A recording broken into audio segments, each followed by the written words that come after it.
मुख्यमंत्री नायब सिंह सैनी ने जुलाना को दी करोड़ों रुपए की विकास परियोजनाओं की सौगात। जुलाना में 30 करोड़ रुपए की लागत से उपमंडल कॉम्प्लेक्स का निर्माण करने की करी घोषणा। सरकार ने सीईटी की परीक्षा को लेकर सभी तैयारियों को किया पूरा। 13,87,000 युवाओं ने किया आवेदन। रोडवेज के अलावा प्राइवेट स्कूलों की बसों को भी परीक्षा के लिए किया तैयार। केंद्रीय मंत्री अश्विनी वैष्णव ने कहा, देश की पहली स्वदेशी सेमीकंडक्टर चिप इस वर्ष होगी तैयार। भारत महत्वपूर्ण सेमीकंडक्टर उत्पादक देशों में होगा शुमार।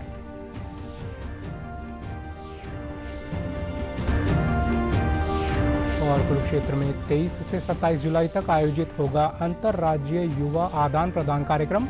देश भर से लगभग 2000 युवा कार्यक्रम में होंगे शामिल। नमस्कार, मैं चंदन शर्मा। अब समाचार विस्तार से। मुख्यमंत्री नायब सिंह सैनी ने जुलाना की जनता को करोड़ों रुपए की विकास परियोजनाओं की सौगात दी है। मुख्यमंत्री ने आज जुलाना के गांव नंदगढ़ में आयोजित जनसभा संबोधित किया। इस अवसर पर दिल्ली की मुख्यमंत्री रेखा गुप्ता भी उपस्थित रहीं। जनसभा में मुख्यमंत्री ने जुलाना में 30 करोड़ रुपए की लागत से उपमंडल कॉम्प्लेक्स का निर्माण करवाने की घोषणा की। साथ ही उन्होंने क्षेत्र के विभिन्न गांवों के पुनर्निर्माण और पेयजल व जल पूर्ति से जुड़ी योजनाओं के लिए भी कुल 40 करोड़ रुपए की घोषणा की। अपने संबोधन में मुख्यमंत्री ने कहा कि आज हम नंदगढ़ में इस कार्यक्रम के माध्यम से विकास की एक नई शुरुआत कर रहे हैं। उन्होंने कहा कि आज हरियाणा विकास के पथ पर तेजी से आगे बढ़ रहा है और ये ट्रिपल इंजन की ताकत का कमाल है। उन्होंने कहा कि पिछले 10 वर्षों में हमने जुलाना क्षेत्र के लिए 88 घोषणाएं की। इनमें से 85 घोषणाएं पूरी हो चुकी हैं तथा 2 पर काम जारी है। इसके अलावा जींद जिले के लिए कुल 628 घोषणाएं की गई। इनमें से 541 घोषणाएं पूरी हो चुकी हैं और शेष पर काम जारी है। मुख्यमंत्री ने कहा कि हमारी नीति, नियत और नेतृत्व स्पष्ट है। हमारा संकल्प पत्र केवल घोषणा नहीं है बल्कि भगवान रूपी जनता को दिया गया एक वचन है।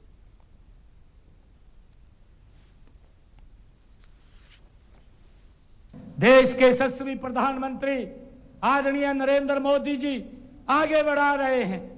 मैं ये देख रहा हूं कि आजादी के बाद अगर भारत ने विकास की एक नई ऊंचाई छुई है तो 2014 के बाद ये नरेंद्र मोदी जी के नेतृत्व में ये भारत गति से बदला है।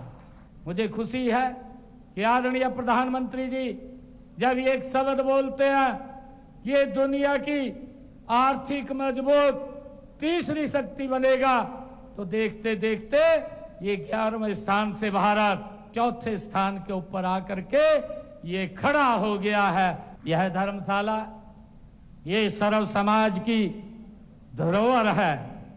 यह इस क्षेत्र के गरीब परिवारों के लिए एक बहुत बड़ा ये सहारा बनेगी। यह धर्मशाला सामाजिक समरसता का ये केंद्र बनेगी।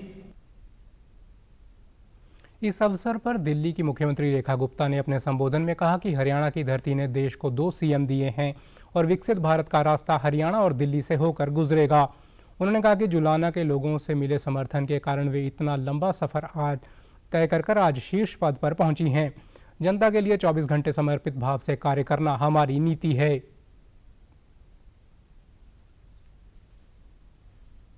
हमेशा समाज का नाम ऊपर हो, मेरे कर्मों में, मेरे वक्तव्य में हमेशा सच्चाई हो, दृढ़ता हो। ये मैं आज महाराजा अग्रसेन जी के चरणों में अपना प्रणाम करते हुए प्रार्थना करना चाहती हूँ। तो आदरणीय मुख्यमंत्री जी के लिए जोरदार तालियां बजाएं, जिन्होंने 31 लाख रुपए की सौगात हमारे इस गौशाला को और अग्रसेन भवन को दी। दिल्ली और हरियाणा विकसित भारत की यात्रा में दोनों राज्यों की एक बहुत महत्वपूर्ण भूमिका है और जो जिम्मेदारी आदरणीय नरेंद्र मोदी जी ने हमारी लगाई है, मिलकर के हम इस जिम्मेवारी का निर्वहन करेंगे और क्षेत्र की जनता की सेवा करते हुए 24/7 ऐसे ही हंसते मुस्कुराते हुए काम करेंगे। ये विश्वास मैं आज हरियाणा की जनता को और दिल्ली की जनता को दिलाना चाहती हूँ।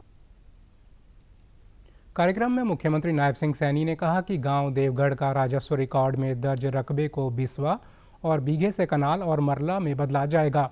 गांव नंदगढ़ तथा जुलाना में खेल स्टेडियमों का सुदृढ़ीकरण व नवीनीकरण किया जाएगा। इसके अलावा जुलाना नगरपालिका के भवन का भी निर्माण होगा। उन्होंने जुलाना के गांवों में सामुदायिक भवनों और ग्रामीण क्षेत्रों के विकास के लिए 5-5 करोड़ रुपए की घोषणा की।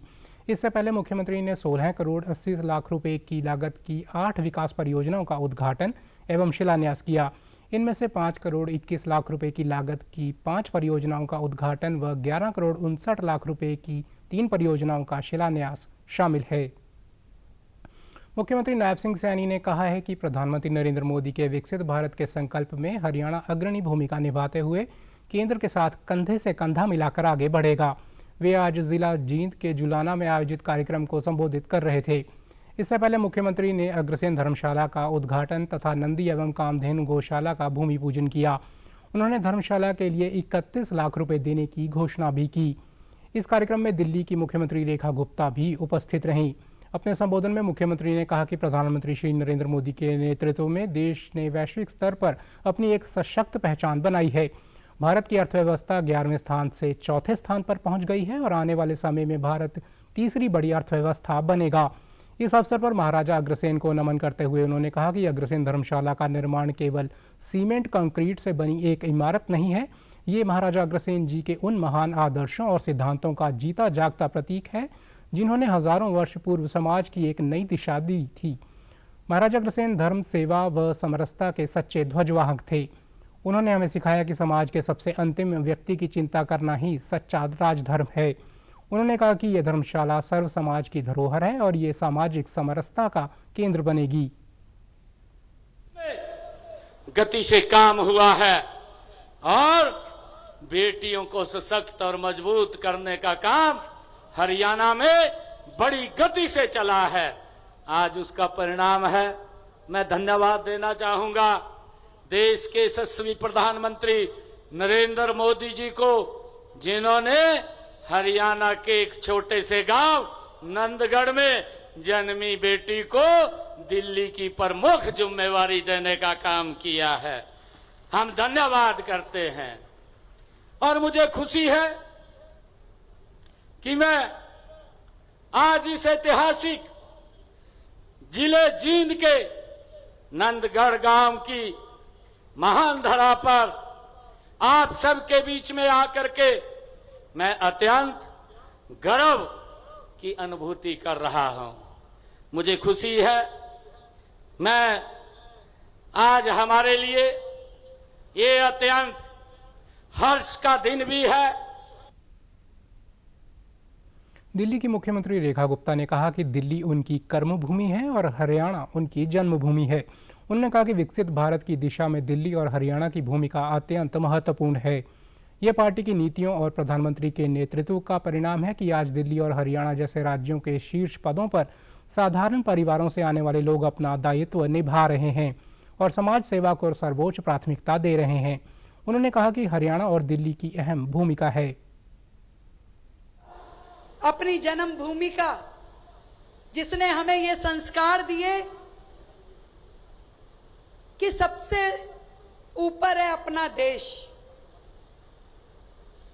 उस देश के लिए मर मिटने के लिए, काम करने के लिए जैसे मोदी जी 24/7 काम करते हैं, ऐसा ही तैयार उन्होंने इस पूरी टीम को किया है। चाहे वो भाई नायब सिंह जी हो, चाहे आपकी बेटी रेखा गुप्ता हो। दिल में एक ही आस है कि कहीं रहें, कुछ भी करें, अपने गांव का, अपने समाज का, अपने देश का नाम रोशन करें। मुख्यमंत्री नायब सिंह सैनी ने कहा कि युवाओं की मांग को देखते हुए सरकार द्वारा प्रवेश में दूसरी सीईटी परीक्षा का आयोजन किया जा रहा है। सरकार ने सीईटी परीक्षा को लेकर सभी तैयारियों को पूरा कर लिया है। वे कल पत्रकारों से बातचीत कर रहे थे। इस दौरान उन्होंने कहा कि प्रदेश भर से सीईटी ग्रुप सी के लिए 13,87,000 युवाओं ने आवेदन किया। 26 व 27 जुलाई को परीक्षा ली जाएगी। परीक्षा के लिए युवाओं को केंद्र तक ले जाने के लिए और वापस छोड़ने के लिए रोडवेज की 9,200 बसों की व्यवस्था की गई है। उन्होंने कहा कि बस सुविधा के लिए युवाओं से रजिस्ट्रेशन करवाया जा रहा है। सरकार ने हरियाणा रोडवेज की बसों के अलावा प्राइवेट स्कूलों की बसों को भी सीईटी परीक्षा के लिए तैयार किया है। इसके लिए प्राइवेट स्कूलों से आग्रह किया था ताकि युवाओं और बेटियों को सुविधा मुहैया करवाई जा सके। प्रदेश के सभी बच्चों को बहुत बहुत बधाई भी देता हूं, शुभकामनाएं भी देता हूं और बच्चों के प्रति हमारा कमिटमेंट है। बच्चों ने मुझे कहा, लगातार बोलते रहते थे, हमारे युवा साथी, हमारी बेटी भी आती रहती थी। 13,87,000 बच्चों का रजिस्ट्रेशन हुआ। 26-27 को उसका पेपर भी होने वाला है और हमने उसके लिए बड़ी व्यवस्था की है।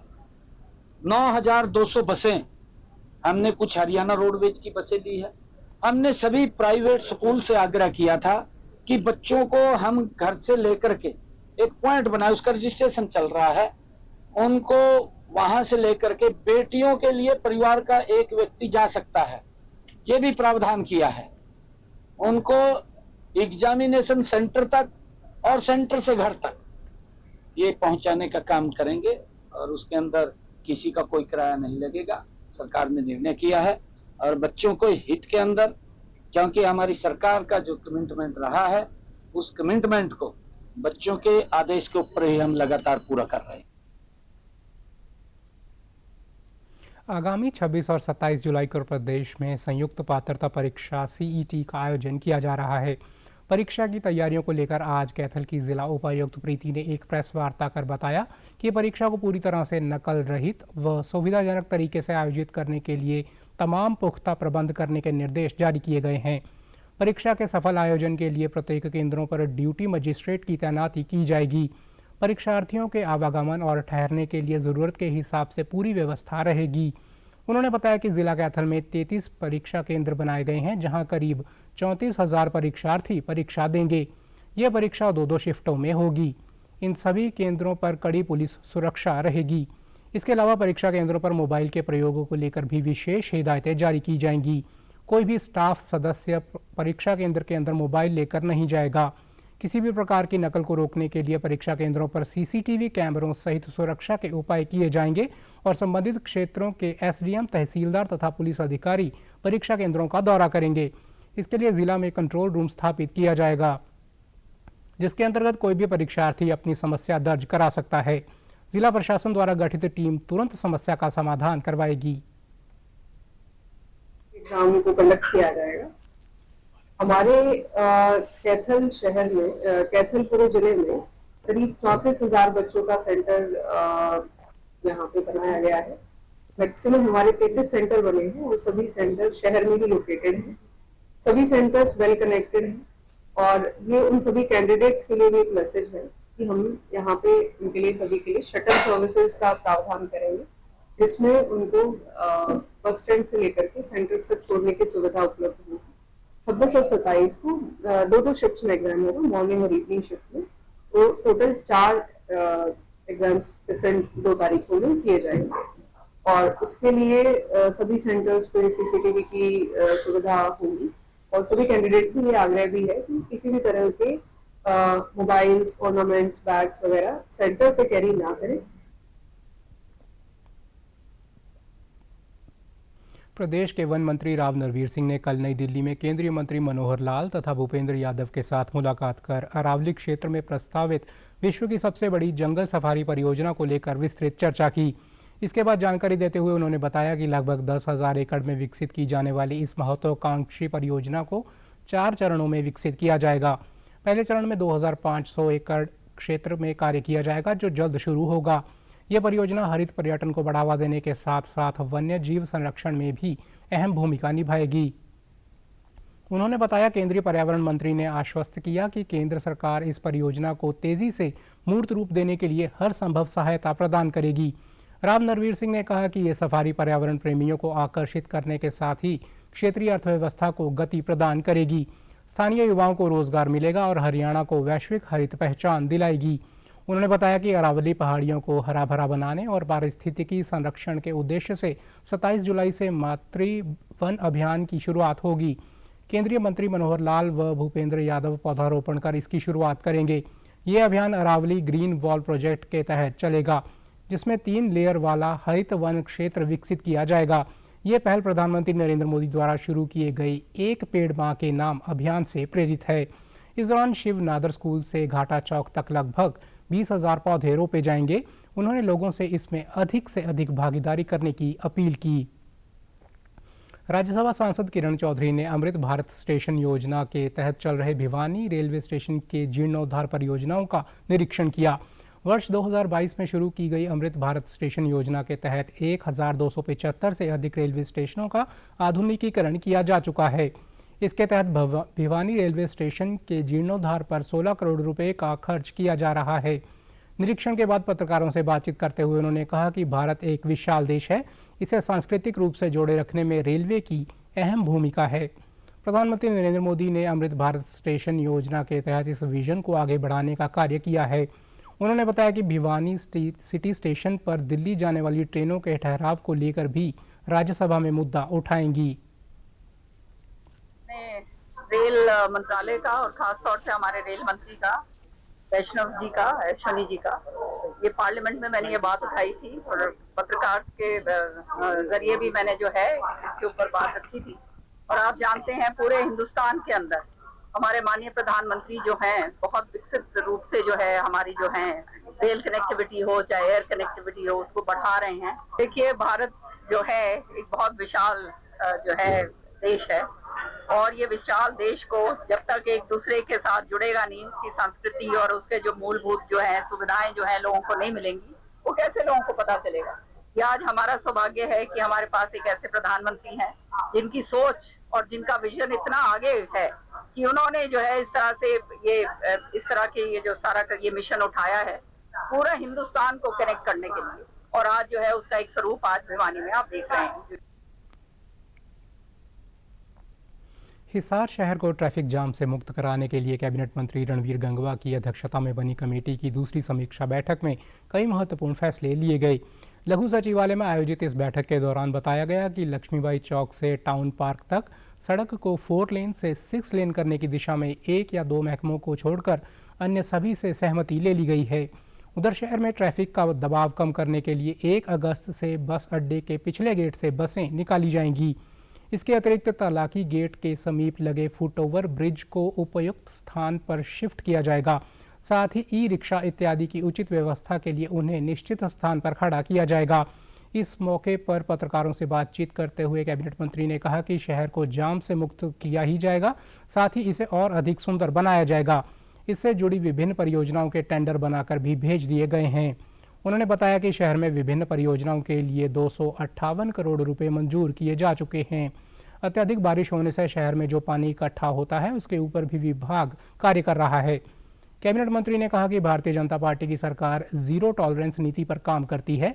जहां भी अनियमितताएं पाई जाती हैं वहां पर कार्यवाही की जाती है। रोहतक में टेंडर प्रक्रिया में अनियमितताएं पाई जाने पर संबंधित 42 अधिकारियों व कर्मचारियों के खिलाफ चार्जशीट की सिफारिश की गई। कई टेंडर भी हमारे जो एस्टीमेट बना करके चंडीगढ़ भेज दिए गए हैं और जो अलग अलग डिपार्टमेंट से जो बात करनी थी चंडीगढ़ के अंदर, चाहे वो इरिगेशन डिपार्टमेंट है, चाहे पुलिस डिपार्टमेंट है, चाहे टूरिज्म का डिपार्टमेंट है, उन सब के भी लेटर भेज दिए गए हैं। जल्दी उनसे बात करके और सारी अप्रूवल लेकर के हम इसको इम्प्लीमेंट करके और कई कार्य का निर्णय लिया उसको करने का हम काम करेंगे। लगभग 258 करोड़ रुपया अमृत 2 के अंदर भी यहाँ मंजूर हुआ है। उसमें भी चाहे वो एसटीपी बनाने की बात है, चाहे नई सीवर लाइन बनाने की बात है, चाहे स्ट्रॉन्ग वाटर के निकासी का हम ठीक तरीके से प्रबंध करें, वो तमाम प्रपोजल हम बना करके हम करेंगे। एकदम से कई बार ज्यादा बारिश आ जाती है तो कुछ दिक्कत परेशानी जो होती है हम उसके ऊपर भी हमारा डिपार्टमेंट कार्य कर रहा है। भारतीय जनता पार्टी की सरकार है, जीरो टॉलरेंस पे काम करती है। जहाँ भी कोई अनियमितताएं आती है हम उनके खिलाफ कार्रवाई करते हैं। आधुनिकता की ओर एक कदम आगे बढ़ाते हुए डाक विभाग IT 2.0 लागू करने जा रहा है। हरियाणा परिमंडल में भी यह रोल आउट 22 जुलाई से शुरू होगा। इसके चलते 21 जुलाई को एक दिन का नॉन वर्किंग रहेगा, जिसमें पोस्ट ऑफिस में कंप्यूटर संबंधित किसी प्रकार का काम नहीं होगा। मुख्य post master general Sanjay Singh ने इस कार्य में जनता से सहयोग करने की अपील की है। उन्होंने बताया कि आधुनिकीकरण की दिशा में आगे बढ़ते हुए विभाग द्वितीय चरण में IT 2.0 को लागू करने जा रहा है। उन्होंने कहा कि इससे डेटा लो काफ़ी तेज़ होगा, कर्मचारियों के लिए ये यूज़र फ्रेंडली होगा और जनता के लिए डिलीवरी OTP बेस्ड रहेगी। उन्होंने बताया कि इससे प्रशासनिक कार्यों का सुपरविजन भी काफ़ी मदद मिलेगी। उन्होंने बताया कि विभाग तकनीकी रूप से सक्षम हो रहा है। 21 जुलाई को पोस्ट ऑफिस में किसी प्रकार का काम नहीं होगा। इस दिन रोल आउट की प्रक्रिया के चलते डेटा ट्रांसफ़र वेरिफिकेशन का काम किया जाएगा। डाक विभाग काफ़ी तेज़ी से स्वयं को अपडेट कर रहा है। 21 जुलाई को हमारा नॉन वर्किंग, एक दिन का नॉन वर्किंग रहेगा, जिसमें पोस्ट ऑफिस में काम नहीं हो पाएगा, क्योंकि उसकी जो रोल आउट की प्रक्रिया है, उसका वेरिफिकेशन है, डेटा वेरिफिकेशन है, वो उस दिन चल रहा होगा। इसलिए जनता को एक दिन का कार्य के लिए नुकसान होगा। वहां पर पोस्ट ऑफिस का काम बाधित होगा और जनता, डाक विभाग जनता से अपने इस आधुनिकीकरण में जनता से सहयोग की अपेक्षा करेगा। IT 2.0 रोल आउट से दो तरह से फायदे हैं। एक, हमारा जो तकनीकी उन्नयन हो रहा है, समय के साथ साथ हर विभाग को तकनीकी उन्नयन करना पड़ता है, तो भारतीय डाक विभाग भी कर रहा है। अब डेटा फ्लो बहुत अच्छा होगा। हमारा कर्मचारियों के लिए ये सॉफ्टवेयर यूजर फ्रेंडली होगा और जनता के लिए, जैसे डिलीवरी को हम लें तो वो OTP बेस्ड डिलीवरी हो जाएगी। भारतीय डाक विभाग बहुत तेजी से अपने को अपग्रेड कर रहा है, तकनीकी रूप से बहुत तेजी से सक्षम बना रहा है।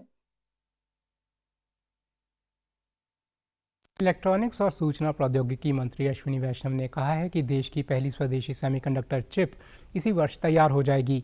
हैदराबाद में कल केशव स्मारक शिक्षा समिति के 85वें स्थापना दिवस समारोह में उन्होंने कहा कि भारत दुनिया का सबसे महत्वपूर्ण सेमीकंडक्टर उत्पादक देशों में से एक बनने जा रहा है। उन्होंने बताया कि सरकार पहले ही 6 सेमीकंडक्टर संयंत्रों को मंजूरी दे चुकी है और उनका निर्माण कार्य चल रहा है। उन्होंने कहा कि लगभग 10 लाख लोगों को आर्टिफिशियल इंटेलिजेंस के उपयोग का प्रशिक्षण दिया जा रहा है। वर्ष 2047 तक भारत दुनिया की शीर्ष 2 अर्थव्यवस्थाओं में शामिल होगा। केंद्रीय मंत्री ने विद्यार्थियों से तेजी से बदलती वैश्विक अर्थव्यवस्था और तकनीकी परिदृश्य को देखते हुए प्रौद्योगिकी का सर्वोत्तम उपयोग करने का आग्रह किया। उन्होंने कहा कि शीघ्र ही विकसित देशों के विद्यार्थी शिक्षा प्राप्त करने के लिए भारत आएंगे। Huge impact on pharmaceuticals, biosciences, industrial applications, power, transportation, education. So our Prime Minister has approved India AI mission, and as a part of that mission, we are uploading free models, free data sets, which all of you can use. And we are training 1 million people in the use of AI. The second thing which will be very, very important in the coming years is semiconductors. We have already approved 6 semiconductor plants. Their construction is going on, and we'll have the first made in India chip in this year 2025. Kurukshetra में 23 से 27 जुलाई तक अंतर्राज्यीय युवा आदान प्रदान कार्यक्रम का आयोजन होने जा रहा है। ये 5 दिवसीय कार्यक्रम कुरुक्षेत्र विश्वविद्यालय में आयोजित किया जाएगा, जिसमें देश भर से लगभग 2000 युवा शामिल होंगे। युवा कौशल एवं उद्यमिता विभाग के additional chief secretary Rajeev Ranjan ने आज कार्यक्रम की तैयारियों को लेकर विश्वविद्यालय के सभागार में प्रशासनिक अधिकारियों के साथ एक बैठक की। इस बैठक के बाद उन्होंने बताया कि सभी राज्यों और केंद्र शासित प्रदेशों के युवाओं को कार्यक्रम में आमंत्रित किया गया है। मुख्य कार्यक्रम 23 से 25 जुलाई तक चलेंगे। इस अंतर्राज्यीय युवा आदान प्रदान कार्यक्रम में देश भर से आए युवा सांस्कृतिक कार्यक्रमों में हिस्सा लेंगे और 27 जुलाई को कुरुक्षेत्र की यादों के साथ वापस लौटेंगे। इस कार्यक्रम को ऐतिहासिक और यादगार बनाने का काम किया जाएगा। पहली बार ये इस तरह का प्रोग्राम जो ना हो रहा है कि जिसमें जो ना सारे स्टेट के लोग आएंगे। ये युवा लोग हैं, ये आपस में जो ना कल्चरल एक्सचेंज करेंगे और इसके अलावा जो ना एक दूसरे को समझेंगे। जैसे कि हमारा एक भारत श्रेष्ठ भारत होता है, उसी तरीके का ये है और ये काफ़ी लंबा चलेगा। तो हमारे जो ना अगले 5 दिन जो ना एक कार्यक्रम की जो ना महक जो ना आपको पूरी और दिखाई देगी, सुनाई देगी। हम इसको शोकेस करना चाहते हैं कि कुरुक्षेत्र की धरती जो है, इसका प्रचार प्रसार जो ना पूरे भारतवर्ष में हो तो इसी के लिए जो इन सारे युवाओं को जो हम दिखाना चाहते हैं कि कुरुक्षेत्र जो ना क्या उन्हें ऑफर करता है। तो एक तरह से ये हरियाणा की भी एक एडवर्टाइजमेंट होगी, अदर देन की आपस में प्रचार प्रसार कर रहा है। साथ ही में हम ये भी सीखेंगे कि उनका क्या कल्चर है, उनके क्या सॉन्ग्स है, उनके क्या डांसेज है, उनके क्या विचार है, उनके युवा जो ना क्या सोच रखते हैं और उनके युवा जो ना किस तरीके से देश के निर्माण में आगे बढ़ना चाहते हैं, ये भी चलेगा। भाजपा प्रदेश कार्यालय पंचकमल में कल प्रदेश अध्यक्ष मोहन लाल बड़ौली की अध्यक्षता में संगठन की अहम बैठक हुई। इस बैठक में मुख्यमंत्री नायब सिंह सैनी, प्रदेश प्रभारी डॉक्टर सतीश पुनिया, संगठन मंत्री फणींद्रनाथ शर्मा सहित अन्य पदाधिकारी मौजूद रहे। इस दौरान प्रदेश अध्यक्ष ने मन की बात कार्यक्रम में हरियाणा के आदेश में अव्वल रहने पर कार्यकर्ताओं की पीठ थपथपाई और आगामी कार्यक्रमों के लिए जरूरी दिशा निर्देश दिए। बैठक के बाद पत्रकारों से बातचीत करते हुए प्रदेश अध्यक्ष मोहनलाल बड़ौली ने बताया कि सबसे पहले छोटी टोली की बैठक मुख्यमंत्री के साथ हुई और उसके पश्चात जिला अध्यक्ष, प्रभारियों, प्रदेश के पदाधिकारियों तथा मोर्चे के अध्यक्षों के साथ चर्चा हुई। संगठन पर्व में हुए कार्यों की समीक्षा की गई। उन्होंने कहा कि 27 जुलाई को प्रधानमंत्री मोदी के लोकप्रिय कार्यक्रम को सभी बूथों पर सुना जाएगा। उन्होंने कहा कि सभी संगठनात्मक 27 जिला अध्यक्षों की नियुक्ति हो चुकी है और अब जल्द ही जिला कार्यकारिणी के सदस्यों की नियुक्ति भी कर दी जाएगी। उन्होंने कहा कि 15 अगस्त के बाद कार्यशालाओं का आयोजन भी सभी नए पदाधिकारियों को प्रशिक्षण दिया जाएगा। एक अन्य सवाल पर उन्होंने बताया कि लोगों की समस्याओं के समाधान के लिए ग्रीवेंस समिति का गठन किया गया है। ग्रीवेंस कमेटी में लोगों की समस्याओं का जल्द ही समाधान हो जाएगा और अदालत के चक्कर लगाने से छुटकारा मिलेगा। और अपने बूथ की बैठक भी करेंगे। इस प्रकार का अभियान भारतीय जनता पार्टी ने लिया है और पूरे हरियाणा प्रदेश में मन की बात को सुना जाए, इसके लिए हमारी ये बैठकें रही हैं और बहुत अच्छा कार्यक्रम हरियाणा प्रदेश में संगठन की दृष्टि से हुआ है। अभी हमारे सभी जिलों के पदाधिकारी संगठन की दृष्टि से 27 जिले हैं, सबके पदाधिकारियों की नियुक्ति हुई है और बहुत जल्दी हमारी कार्यकारिणी की नियुक्ति होगी। 15 अगस्त के बाद जितने भी हमारे कार्यकर्ता नई जिम्मेवारियां मिलेंगी, इन सबको भी प्रशिक्षण देने का कार्यक्रम पूरे हरियाणा प्रदेश में चलेगा। कि जो शिकायतें होती है, जन शिकायत सुनने के लिए ये ग्रीवेंस कमेटी की स्थापना की गई है और वो नियमित समय पर हो ताकि लोगों को आसानी से न्याय मिल जाए। होडल से विधायक हरेंद्र कुमार ने आज हसनपुर में ओपन जिम का शुभारंभ किया। इस जिम को बनाने के लिए विधायक कोषी निधि का इस्तेमाल किया गया। सरकार शहरी क्षेत्रों में खेल नर्सरी के साथ ही ओपन जिम भी खोल रही है। इस अवसर पर उन्होंने बताया कि सरकार द्वारा विधायक निधि कोष के तौर पर 1 करोड़ रुपए की राशि प्रदान की गई है। उक्त राशि का उपयोग करते हुए होडल विधानसभा में शहरी एवं ग्रामीण क्षेत्र में ओपन जिम खोलने का कार्य किया गया है। होडल विधानसभा क्षेत्र के अंतर्गत 43 गाँव पंचायत आती है। सभी पंचायतों में ओपन जिम खोलने का कार्य शुरू किया गया है। उन्होंने कहा कि ओपन जिम खोलने से शहरी एवं ग्रामीण क्षेत्रों के लोगों को सुविधा होगी और उनके स्वास्थ्य में सुधार होगा। विधायक हरेंद्र कुमार ने लोगों से अपील करते हुए कहा कि ओपन जिम का सदुपयोग कर सुबह और शाम के समय व्यायाम करें। उन्होंने कहा कि ग्राम पंचायतों में आबादी के हिसाब से अगर दूसरी ओपन जिम की आवश्यकता है तो दूसरी ओपन जिम भी खोल दी जाएगी।